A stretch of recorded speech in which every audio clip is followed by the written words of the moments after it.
Sejam bem-vindos a mais um Conversa Futura, agora episódio número 6. Nosso episódio anterior era sobre as memórias do horror, mas terminamos falando sobre juventude. Então vamos para um outro caminho agora, que é sobre a juventude e a guerra. A guerra é cringe. Mas antes, eu acho que tu tem alguma coisa para nos adicionar aqui, meu querido amigo Saul. Olá a todos os ouvintes, claro que sim, né? Tenho mais perguntas lá do nosso Instagram. E agora, olha a pergunta, Ronaldo. Tá perguntando se nós temos filhos, que idade tem esses filhos e de tudo aquilo que a gente fala ou vai falar, como que a gente pensa a educação dos nossos filhos a partir disso? Ah, mas olha só, né? Então o pessoal captou aquele trechinho do episódio anterior que eu comentei dos nossos filhos como a nossa alegria, né? Como a nossa razão de otimismo. E aí veio uma pergunta pessoal, casos de família aqui nesse programa agora. Então, sim, eu tenho um filho, né? É futurologia, então tá certo. Eles são o futuro, afinal de contas, né? Claro. O presente e o futuro. Então, que futuro é esse que nós queremos para eles? No final das contas, talvez eles sejam a maior das nossas motivações para discutir aqui, para que não aconteça o cenário caótico que às vezes nós estamos debatendo, né? Mas sim, tem um filho de 2 anos e 4 meses, Marcel. E o Marcel é a minha alegria, né? Então, minha criança de luz. E tu, Saul? Ah, eu também tenho. Eu tenho o Bento, né? O Bento tem 1 ano e 10 meses, né? E alguns dias.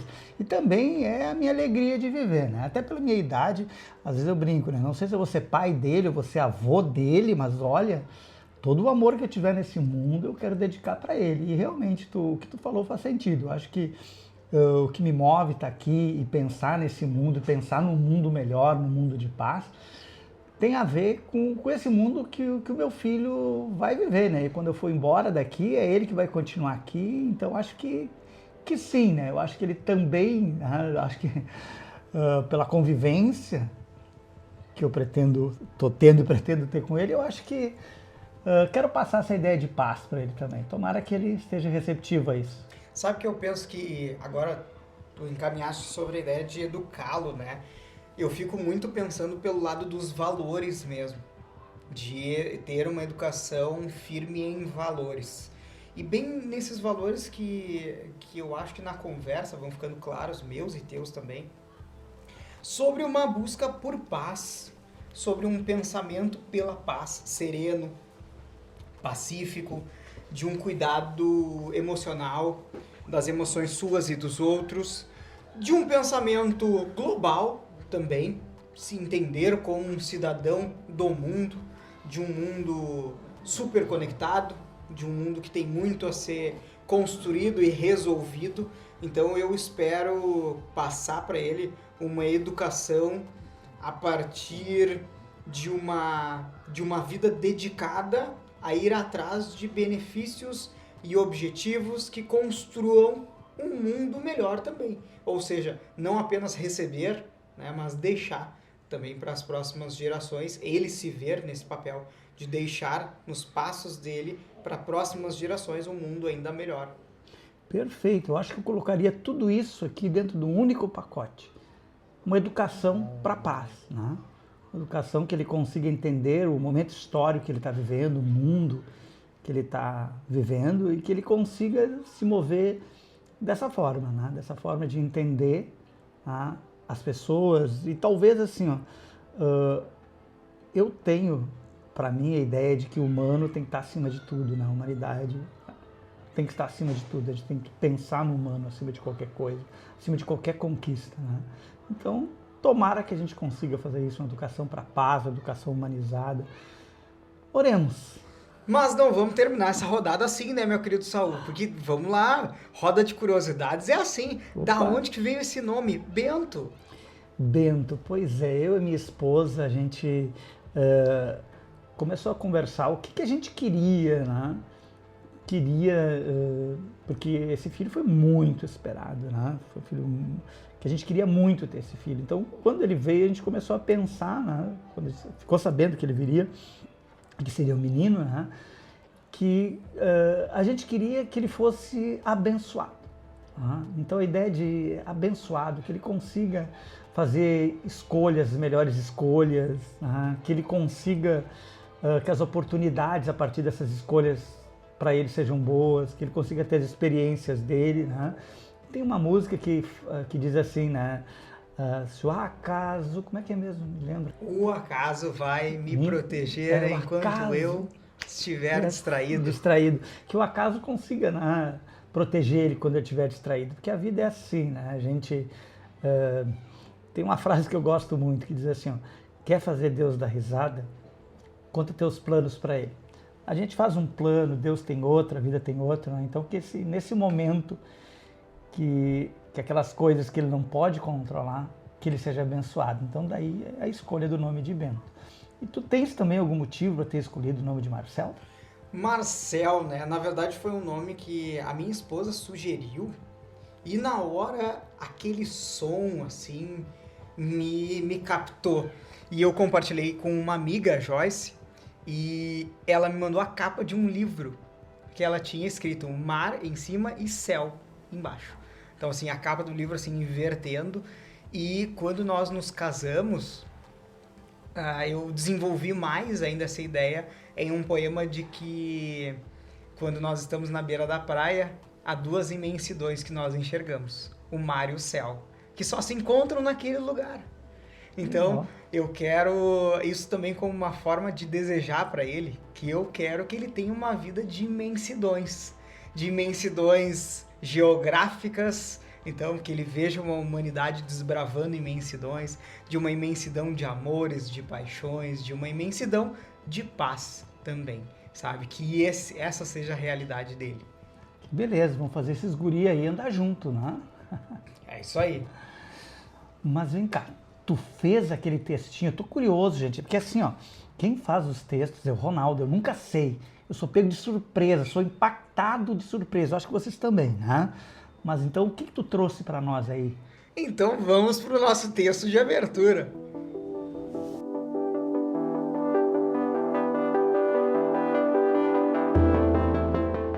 Palavras e palhaços. A palavra palhaço vem do italiano paglia, que significa palha, pois os antigos palhaços eram indivíduos que usavam enchimentos de palha envolvendo o corpo, para que não se machucassem durante os seus números de circo. Uma história famosa de um palhaço lembra que um homem, em uma ida ao médico, manifesta que está deprimido, que a vida lhe parece dura e cruel, sente que o mundo se anuncia vago e incerto. Ao passo que o médico sugere, vá ao espetáculo do grande Pagliacci, o palhaço que está passando pela cidade. Isso vai animá-lo. O homem cai em lágrimas e diz, mas doutor, eu sou Pagliacci. Somente um gênio como Alan Moore para pensar nessa história. Mas vamos a um outro ícone britânico, a Universidade de Oxford, a segunda mais antiga do mundo. São quase 1000 anos de atividade educativa. Anualmente, ela é lembrada pela sua palavra do ano. Em 2024 foi Brain Rot, ou cérebro podre, imediatamente associado aos jovens e ao seu uso das novas tecnologias. O curioso é que os termos de Oxford para o jovem são cringe, uma palavra popularizada na internet que dá nome a algo ultrapassado. Talvez Oxford seja uma boa metáfora para os antigos, nós, que ajudaram a produzir a realidade atual e pavimentaram o futuro dos jovens, seja lá que futuro venha a se concretizar. Olhamos muitas vezes o jovem como uma espécie de palhaço? Ou já estamos tão cringe que não enxergamos o quanto nós estamos cada vez mais parecidos com o grande Pagliacci? O que nos restará? Aplausos ou vaias?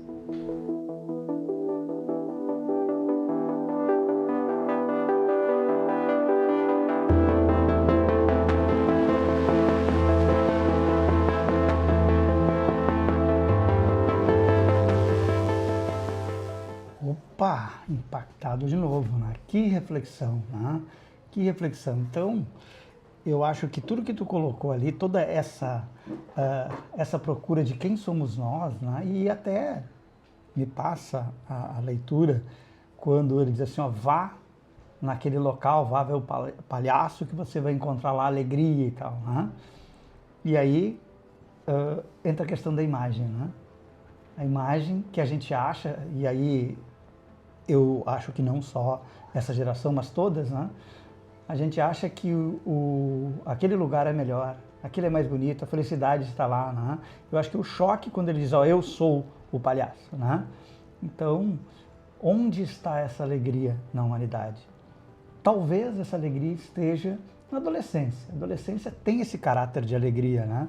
Então, acho que interessante, extremamente interessante o texto, e mais do que isso, quando tu fala aí da palavra cringe, né, que a gente vai usar aqui fugindo um pouquinho da origem da palavra, né, seria fora de moda, antiquado, né? Então, aquelas atitudes comportamentais, gírias, que parecem velhas, né, para a geração de hoje. Né? Então, aos olhos desses jovens, aquilo que as gerações anteriores fizeram, parece algo assim que não faz muito sentido. Mas tu acha que a guerra estaria inclusa nisso, aquilo que não faz sentido para esses adolescentes? Meu querido Saul, eu vou além disso. Eu acho que a guerra é a palavra mais cringe que nós temos entre todas elas. Porque não há algo mais ultrapassado depois de tanto tempo de história humana do que a guerra. Não é possível que a guerra seja tratada como algo atual, ou moderno, ou até louvável. Não consigo. Infelizmente não consigo. Por isso que acredito que a guerra é cringe. Neste âmbito, me solidarizo, talvez, com esse jovem, porque a guerra é cringe. Ela está ultrapassada. Mas deixa eu te perguntar, quando a gente ouve cringe assim, nas redes sociais, pelo menos, a gente tem aquela ideia assim, tomar café da manhã com suco de laranja, usar emojis, né? Gostar de Harry Potter, por exemplo, eu já fui acusado de cringe por gostar de Harry Potter, ou aquelas calças skinny, né? Então, acho que eu vejo mais essa questão assim do humor, né? Mas quando se trata de um tema sério, será que eles têm a noção mesmo, né, da guerra? Que ela é cringe mesmo, na minha geração nós não vamos ter guerra, isso está ultrapassado.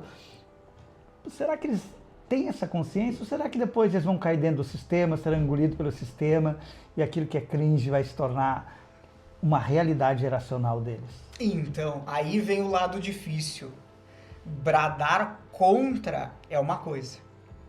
Outra coisa é conseguir alicerçar uma realidade que não produza a guerra. E hoje nós olhamos muito o termo cringe como uma resposta a uma outra brincadeira, que é ainda, né, feito pelos mais velhos de gerações. Eu sou da geração raiz, aquele lá é da geração Nutella. Então sempre olhando esse mais jovem. Só que esse mais jovem cresce e olha essa geração mais velha como, eu sou Nutella, mas esse teu comportamento é cringe. Quando nós chegamos nesse momento falando sobre um conflito, é interessante ver que existem também esses microconflitos geracionais, em que nós costumamos associar então o jovem a uma postura mais leniente. O jovem é o jovem da dancinha do TikTok, é um jovem que não produz nada de grande valor, sempre, ou pelo menos muitas vezes, num sentido pejorativo. E aí eu retomo o dicionário Oxford e a palavra de 2024, brain rot. O cérebro apodrecido pelas tecnologias digitais, só consumindo coisas de curta duração, só consumindo conteúdos culturais de baixa qualidade.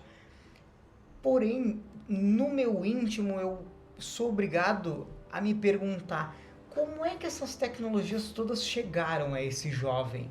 E eu não consigo ignorar que estas tecnologias, elas chegam a partir de muita engenharia, de muita neurociência, de muita economia, a partir das gerações anteriores. Então, este apodrecimento, se ele existe, com os termos e a gravidade que nós temos visto, ele foi produzido por essa geração anterior a este jovem. E nós estamos em um apodrecimento social. Então não é apenas olhar o jovem nessa postura depreciativa, imagino eu. E o que me coloca numa saia justa, chegando especificamente na tua pergunta, sobre o jovem estar também, retomando também um outro termo nosso, né, entorpecido, né, como Morfeu, é que esse jovem talvez esteja entorpecido, talvez esteja desconectado desse mundo, talvez veja a guerra como cringe, porque ele está inundado dos conteúdos de baixa qualidade que a geração anterior entregou para ele, sabe? E aí me coloca nessa questão. Esse jovem que olha como cringe talvez a própria guerra sem sentido, isso não seria uma expressão do quanto ele não quer a guerra? Não seria uma expressão pela paz? Pois é, mas tu comentou dessa geração, eu vou falar um pouquinho dela antes de te responder, né? Então sim, né? Ficou aquela ideia, né, desse pessoal, geração Z, nascida em 96 até 2012 principalmente, né? E seriam mais críticos, individualistas, hiperconectados, né? E até céticos em relação às autoridades, né? Aí já é um ponto que a gente tem que considerar, né? Então, por exemplo, poderia ser a história da guerra, né, em relação às autoridades. Olha só, não estou do lado da lei, a lei não foi ideia minha, né? Então, essa geração, ela vende um pouquinho dessa ideia. E, então, acho que assim, ó, por exemplo, para convencer eles a participar de uma guerra real, tu não acha que seria extremamente desafiador? Justamente, agora respondendo a tua pergunta, por isso que tu comentou. Tá? Então, o que eles receberam da outra geração é tão raso que talvez eles não tenham essa cognição suficiente para entender o contexto como um todo. Tá? E aí poderia ir por dois caminhos. Poderiam participar dessa guerra, né, porque serão facilmente convencidos, tá? Ou não, ou realmente se posicionar contra essa guerra, porque é da geração deles. Tá? Mas será que... Eu me pergunto, né? Então, assim, e aí te pergunto também, como o governo, Forças Armadas poderiam adotar assim estratégias? Que estratégias seriam essas, né, para tentar enganjar essa geração? Porque, sinceramente, eu acho que seria uma diversidade. A gente fala juventude justamente por isso, que é uma diversidade. Vão ter aqueles que vão comprar o discurso, né, e talvez por isso mesmo, por essa capacidade de lidar com temas mais profundos, né, fossem conduzidos à guerra e acreditassem no resultado da guerra, ou acreditassem até na história de que a paz só vem através da guerra. E aqueles que talvez tivessem uma análise mais profunda. O que tu acha que seria uma estratégia? O que poderia ser usado no futuro? Bah, agora tu me pegou. Eu lembro de 2010, que a palavra do ano do dicionário Oxford de 2010 foi refusenik, algo como recusador ou recusa, em que seria esse indivíduo que recusa esta autoridade, o Estado, a lei, recusa porque não vê justamente sentido ou lógica por trás disso. Então eu também concordo que não é uma missão fácil convencer esse jovem a se engajar em um conflito que, muito mais do que outras gerações, ele pode perguntar, mas para que tudo isso? Mas eu não quero, eu não... Porque muitas vezes, se nós voltarmos à Segunda Guerra Mundial, não existia nem sequer essa ideia de recusa. Pensa no Tio Sam, aquela ideia de a América precisa de você. Então, esse discurso era um discurso que hoje nós vemos, poxa, construir um espírito patriótico, mas nós nunca vamos saber da história de quem se recusou. Então, a pessoa ela ia ou era arrastada para o momento de conflito. Hoje nós temos lá a internet, nós vemos, por exemplo, no próprio caso da Ucrânia, de vários outros países, a gente consegue achar fácil o quanto nós temos pessoas que se recusam a ir para o campo de batalha por conta da noção de que está indo para um lado muito insano, quase doido mesmo, esses caminhos de guerra. E bem como tu trouxeste, juventudes no plural. Quanto destas juventudes realmente estão de acordo? Agora eu vou para o campo de batalha defender o meu país.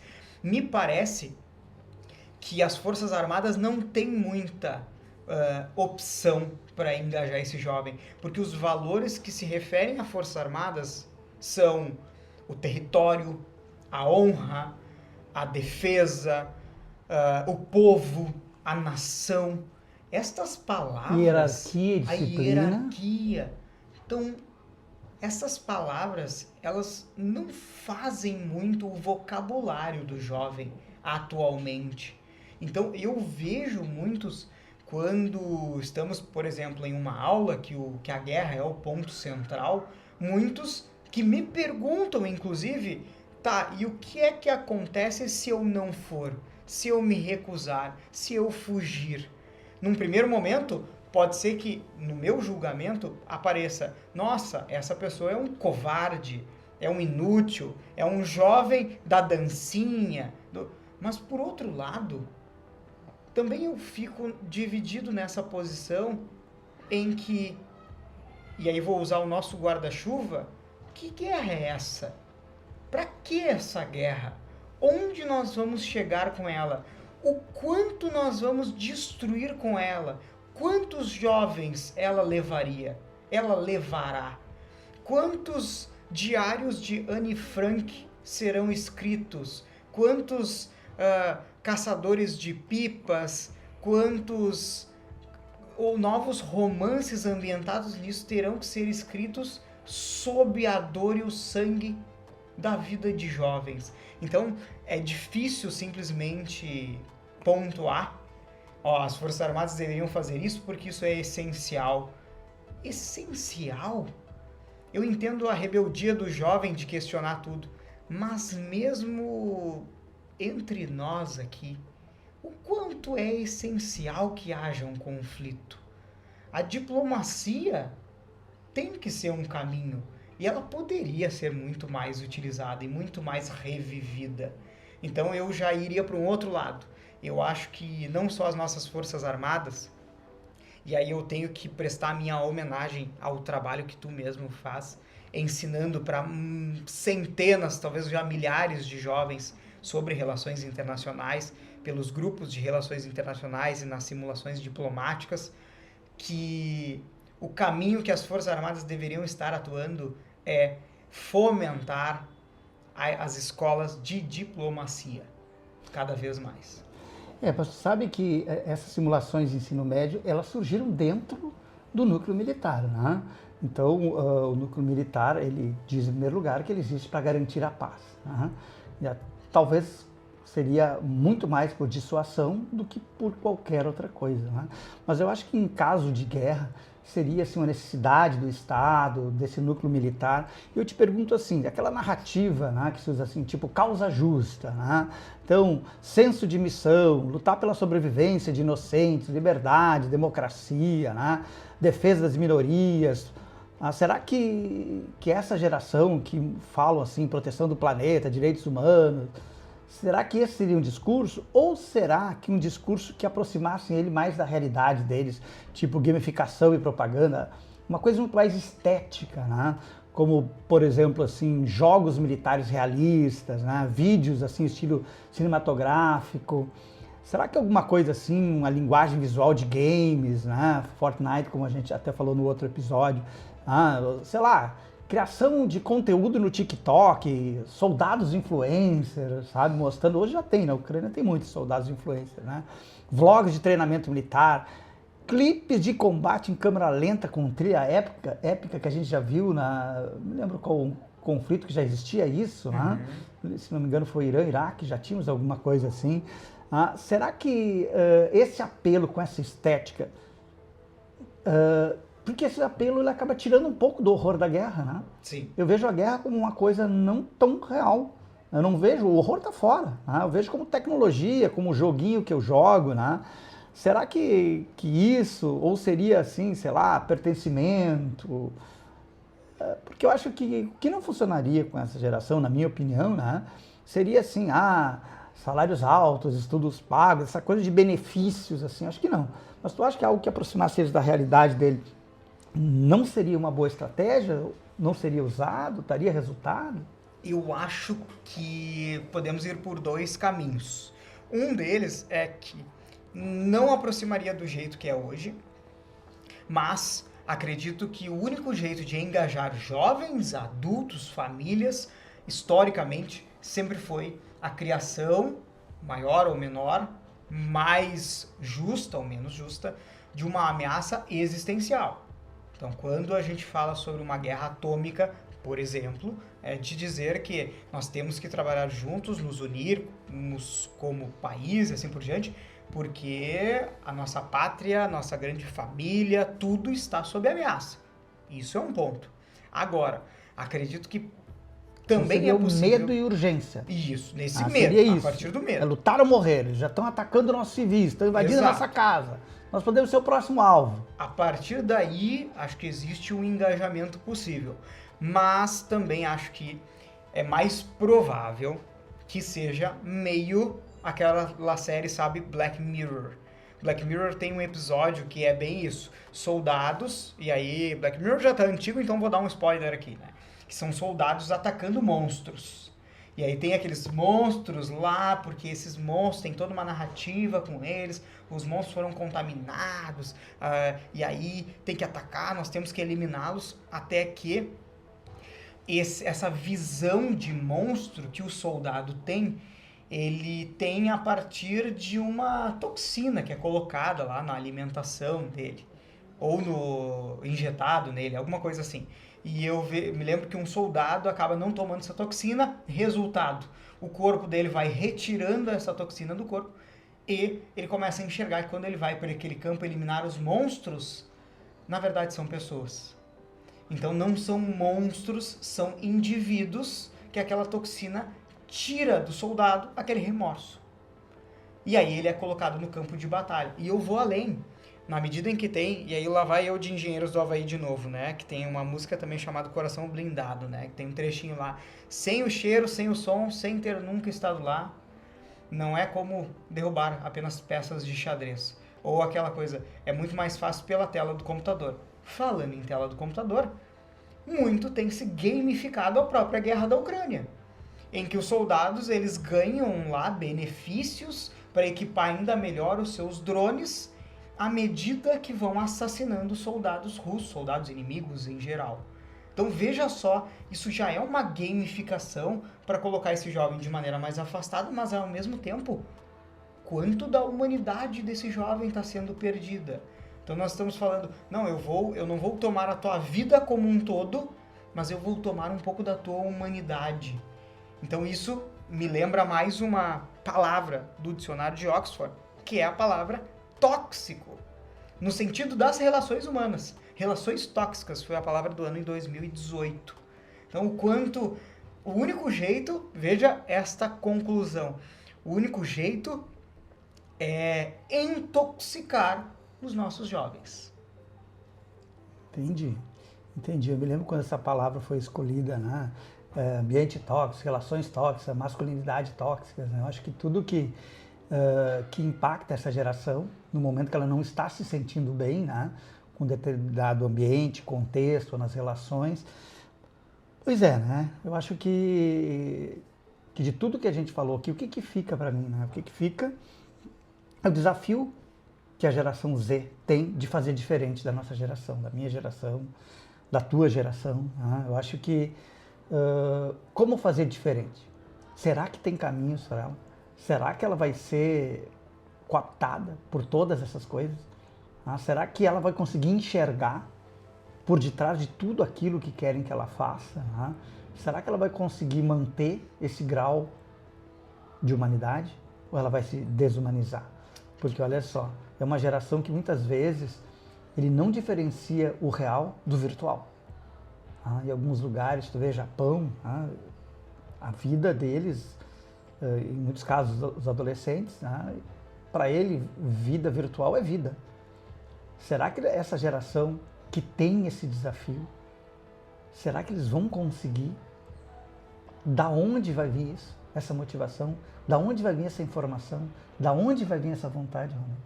Mas eu acho que a juventude, ela está sempre carregada de vontade.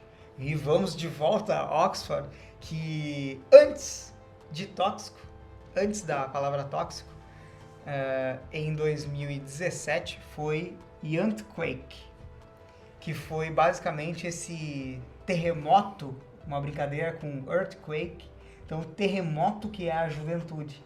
E eu noto que na medida em que esse jovem, mesmo que parcialmente, está recebendo isso tudo de informação, algum filtro ele consegue fazer justamente pensando: como é que eu vou me engajar nisso? Como é que eu vou ou me desengajar disso? Como é que eu vou manifestar que eu não concordo com isso? Então, eu acredito que existe uma potência dentro da juventude para tomar também essa discussão. Apesar de que temos aí a palavra de 2012, que é uma palavra bem estranha, chamada omnishambles, que o dicionário de Oxford escolheu como uma sucessão de muitos e muitos erros em várias escalas. O que eu quero ter esperança é que esse jovem ele possa não ser apenas guiado pelos erros das gerações anteriores, porque foram muitos erros para nós chegarmos a uma discussão tão iminente de um conflito armado de grandes proporções se desenhando e se desenhando de uma maneira muito concreta, já nos cutucando assim, ó, tô chegando, mais cedo ou mais tarde. Então eu acho que o jovem ele tem sim ainda essa potência dentro dele. Difícil, confesso, mas quero te jogar uma outra questão ainda nesse meio, que é: e as nossas lideranças jovens? Por quê? Porque tem uma outra palavra que essa não está como a escolhida pelo dicionário de Oxford, mas que eu tenho que trazer aqui, que é a palavra democracia. A democracia ela está tão esgaçada e quase em uma crise tão profunda que esse nosso jovem talvez nem vai ser ouvido. Talvez nós estamos entrando num momento nebuloso da democracia. Mas aí eu te pergunto, e agora? O que sobrará dessa democracia, desse jovem, dessa democracia que não se discute? E agora? Sabe o que mais me dói? Você escolheu errado seus super-heróis. Tá? Tinha uma música que falava disso, não vou me lembrar, mas depois lá no Instagram eu dou os créditos. Né? Meu medo é justamente isso, né? É escolher errado os super-heróis. Escolher errado quem a gente acha que vai salvar o mundo, quais são esses poderes. Então, quando tu diz assim, democracia, né? Eu acho que a democracia, sim, passa por um momento de crise, porque aquilo que se estrutura pensando em construir a paz, né? Geralmente aquele mesmo que construiu, quando vê que aquilo não está fazendo sentido, não está jogando a favor, muda o jogo. Né? Então acho que essa é uma geração confusa em relação à democracia. Eu acho que a gente vive um momento que quem deveria dar o exemplo da democracia não dá. Tá? Então acho que passa por isso, os líderes, né? Aqueles que deveriam ser os nossos super-heróis. Então acho que se essa geração não souber escolher os seus líderes, seus super-heróis, vão recair no erro de tantas outras gerações. E a guerra vai continuar batendo a porta. Tá? Então acho que é isso. Democracia se faz escolhendo pessoas que realmente têm a bandeira da democracia. E que mesmo no pior vento, no pior furacão, elas continuam segurando aquela bandeira da democracia. Então, será que essa geração vai estar preparada para escolher seus super-heróis, escolher seus líderes? Porque são esses que batem o martelo, se a gente vai fazer a guerra ou não vai fazer a guerra. E aí eu tenho que voltar a essa parte de liderança, porque quais são os espelhos que essa juventude terá para se guiar como: este é um líder que me inspira? Quem são esses? Porque se nós formos para os nossos deuses do Olimpo, lá do nosso episódio número 4, nós vemos que existe muita coisa dúbia, muita coisa complexa, muita coisa desonesta, antiética. Que líderes vão inspirar essa juventude? E te confesso que esse, para mim, é o ponto que mais me angustia também. Será que, no final das contas, nós estamos depositando tanta esperança, ou eu também, né? Depositando tanta esperança na juventude, em que essa juventude ela acabará criando líderes nefastos? Olha, eu vou responder isso com uma frase da Bíblia, que diz assim, ó, pelos seus frutos vos conhecereis. Tá? Hoje a gente vive numa sociedade de informação, que em grande parte é de desinformação. Só que uma coisa é a notícia, outra são as ações. Então acho que se essa geração conseguir enxergar por detrás dessa nuvem de fumaça, que é a desinformação, por detrás das fake news, que elas conseguirem entender que uma decisão errada faz com que tu tome outra decisão errada.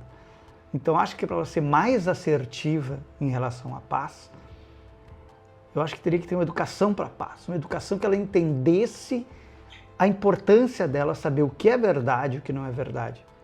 E eu acho que ainda, de novo, né, recai nisso. Talvez essa geração que é crítica consiga fazer o que a nossa não conseguiu fazer. Tá? Vê com essa criticidade, opa, só um pouquinho. No teu discurso você diz A, mas você faz B. Tá? Não me serve. Tá? Coerência. E uma coerência voltada para a paz. Então acho que esse é o desafio. Esse é o desafio, essa geração se conscientizar de que agora está na mão dela. Que o que passou, pouco entregou, pouco avançamos. E eu acho que sempre vai haver oposição em todas as coisas. E tem que haver oposição em todas as coisas. Mas, dentro dessa oposição, a gente tem que saber o que vai ser melhor para a coletividade. E, de novo, essa palavra, para a coletividade. Tomara que seja uma geração que consiga pensar no coletivo. Aí eu vou te dizer que eu só queria a paz de quando eu só tinha que ter como preocupação se o filme da sessão da tarde ia ser um filme bom, ia ser um filme tranquilo, ou se ia ser aquele filme de cair na risada. Falando em sessão da tarde, tu viu aquele filme Esqueceram de Mim? Só umas 200 vezes, né? Sessão da tarde era ou a Lagoa Azul, na minha época, né? Ou Esqueceram de Mim. Eu acho que é isso, eu acho que é geracional. Agora tu fala para uma geração hoje, oi? O que é essa Lagoa Azul? Então, de novo, nós aqui na geração. Esqueceram de Mim.